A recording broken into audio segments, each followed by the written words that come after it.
Hello everyone, Wanda Steiner here at my sewing machine this week, and we're going to be talking about seam allowances this time, and we're going to do a little test with some fabrics just so you can see how you can test your combination of fabric and thread that you will have from project to project. And we always need to do a check just to make sure that our seam allowance is exactly what we want for that particular combination with our projects. So doing that right at the beginning will save you a lot of grief. So here we are. I have cut 1.5 inch by 4 inch strips of fabrics. So these would potentially be 2 fabrics that I would use in a project. And I would use the Aurifil thread. I have 50 weight 2 ply that I would use for my piecing. So I would want to see if that would be the seam allowance that I typically use is what would accomplish what I need to. And maybe I have to do a slight adjustment to the left or to the right. So what I would do is I would take this piece of fabric and I would sew it to this piece of fabric. And then I would create this, and then I would press it and measure it.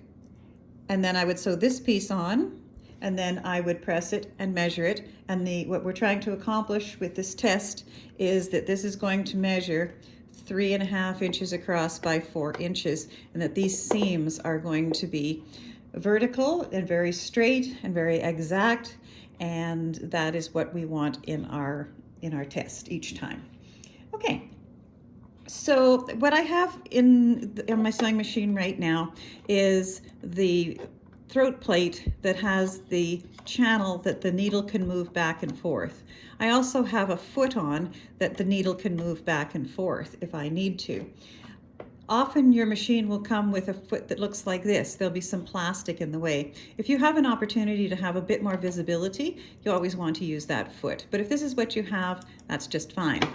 What I use on a regular basis for my piecing is a different combination. I have a throat plate that has a single hole, and I have my 1/4 inch foot. It's running away on me. That has a single hole. So the needle will go down in that hole and in that hole, and it gives me a nice straight stitch and the opportunity for the thread to get sucked down when you start your seam, which can sometimes happen in this channel if you're not hanging on tightly enough. That doesn't happen very often with the single hole. But if you don't have those things, that's okay.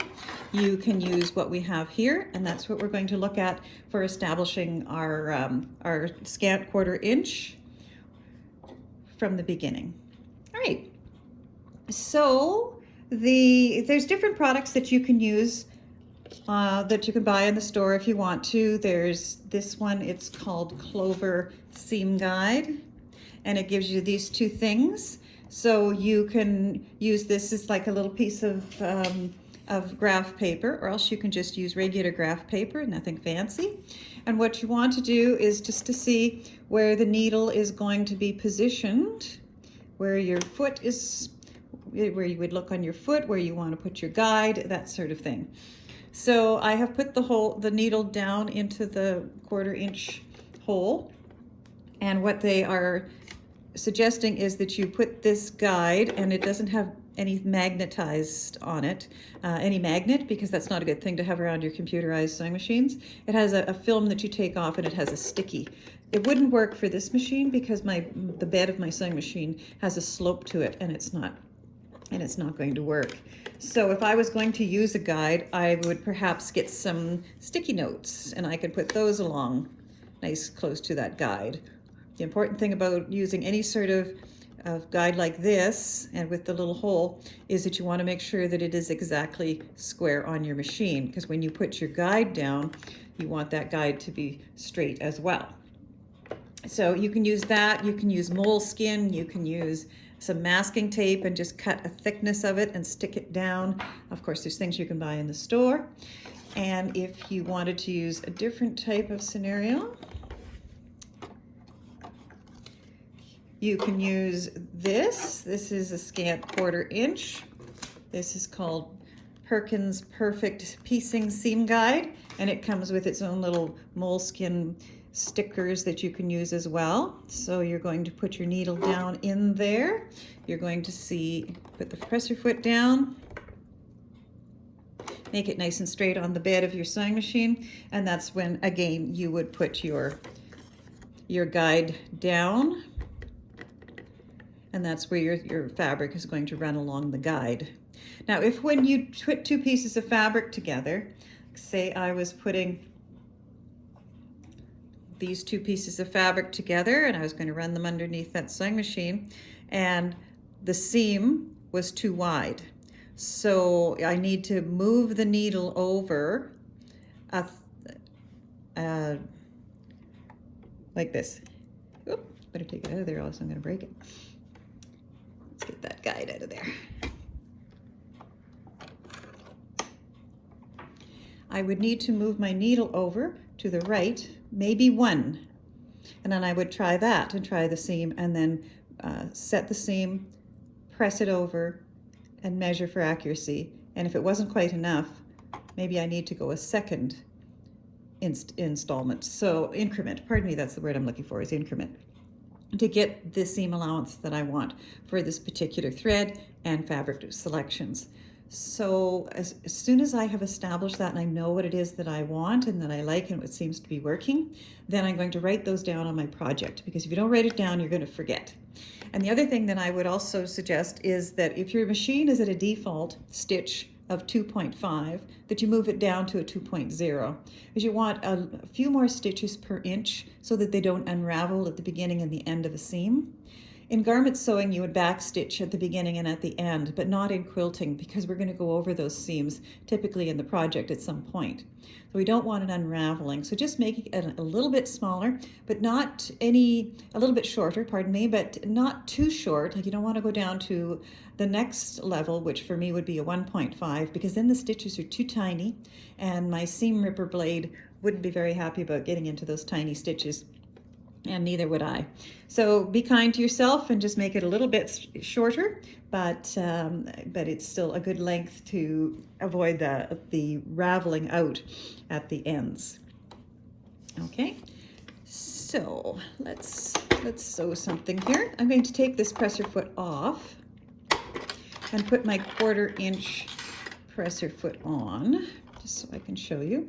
And as I said, typically I would use it with the single hole, but not always. It's just, I'll show you when I start to sew what we need to watch for as we're making that first determination. Now I'm sitting at my sewing machine right in front of it. It's as if I'm driving a car. I'm not sitting to the left or sitting to the right. I'm sitting straight in front of it so that I have good visual of everything that's going on.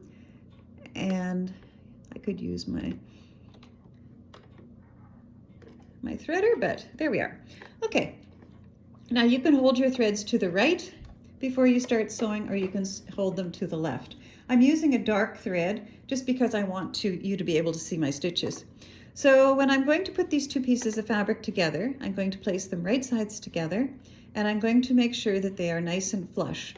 Both of them measure 1.5 to 4 inches, so they should fit over each other exactly. So the important part is that this is flush along here and especially flush along here as well, and you just keep it that way. So when you're starting, you hold the threads tightly and you put your presser foot down. And for me, I know that if I put my presser foot down and my fabric is going to go right in the middle, almost in the middle, after a while you just get to know your sewing machine and your feet and that sort of thing, but you do need to do some experimenting. So I'm holding on to the threads tightly, I have my hands on the fabric, and the important thing is that I am going to not go really super fast. It's going to take my time and make sure that I'm going straight. That's the most important thing.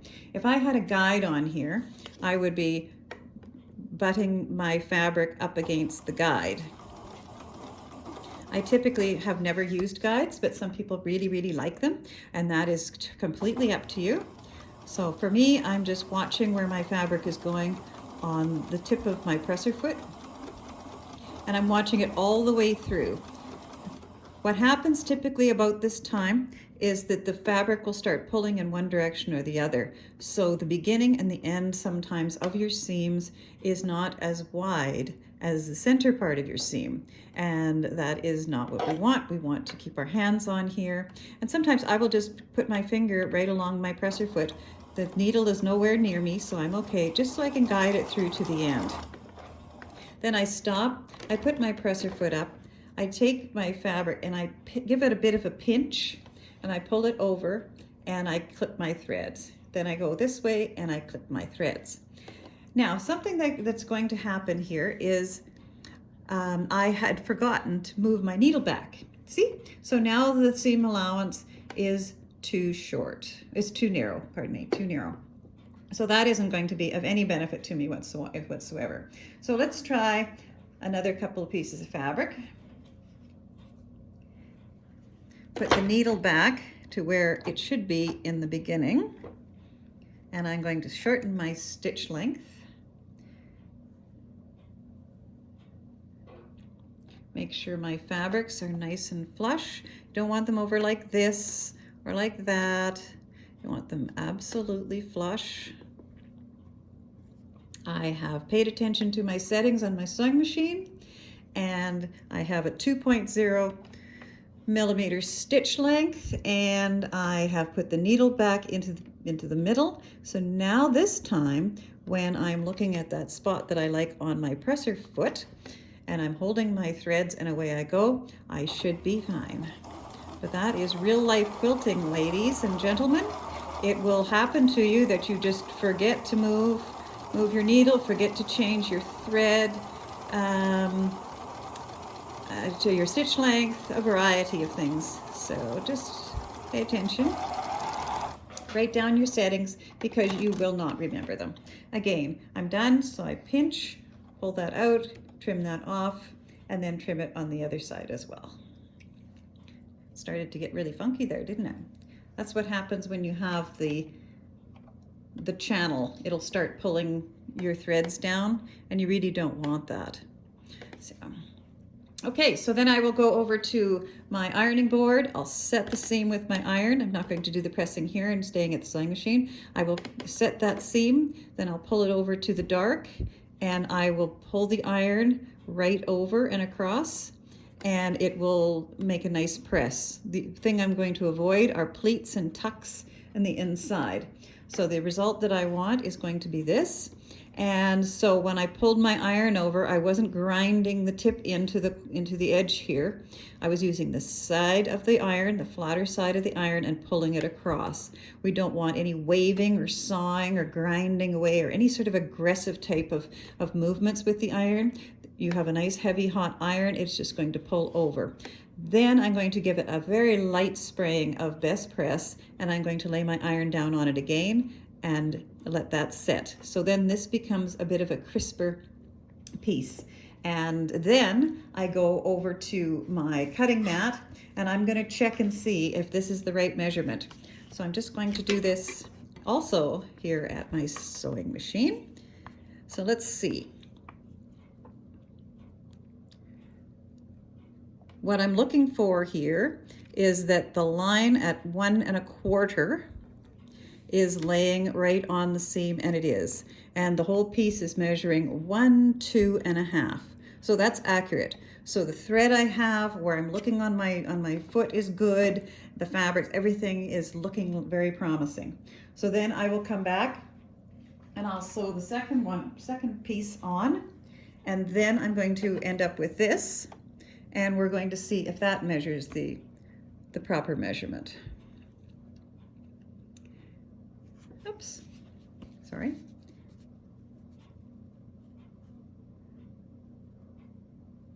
So what I'm doing here is I'm lining up those center seams with my ruler at 1 1/4 and 2 1/4. And there we have it. We have a 3 1/2 inch